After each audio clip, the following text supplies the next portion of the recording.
with another mini lesson on things you can write in your quarantine journal. Last time we were together, we were thinking about the past and the present.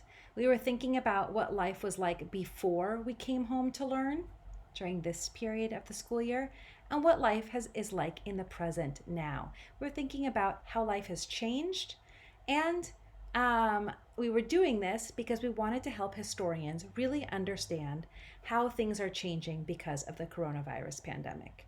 Well, I thought one other thing we could do to leave a really rich source document in our journals for historians and for our future selves is you ready? That's right, is to conduct an interview with somebody in our life.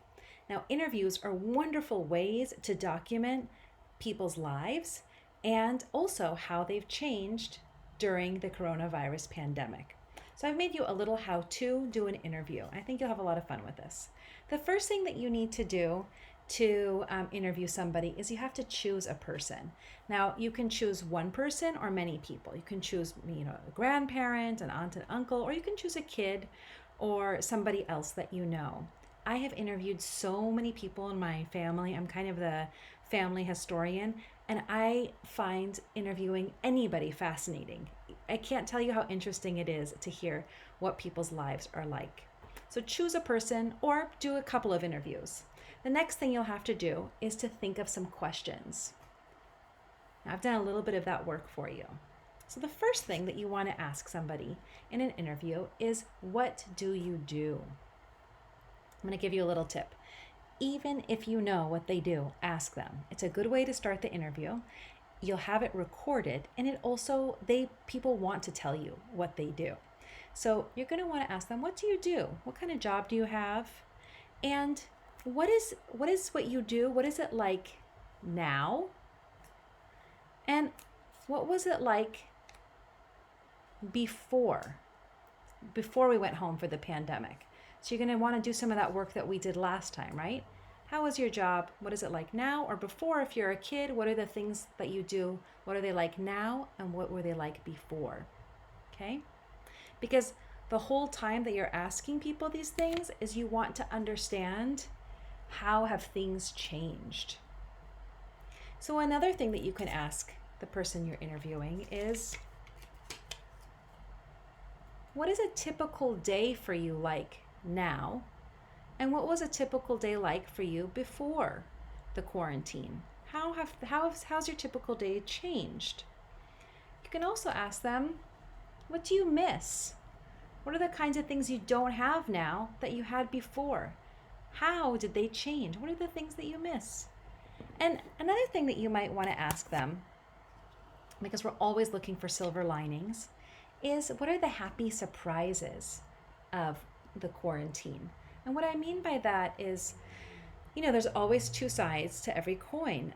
Being at home has maybe allowed people to get to know each other better. It's maybe allowed them some time to learn something new that they'd never learned about.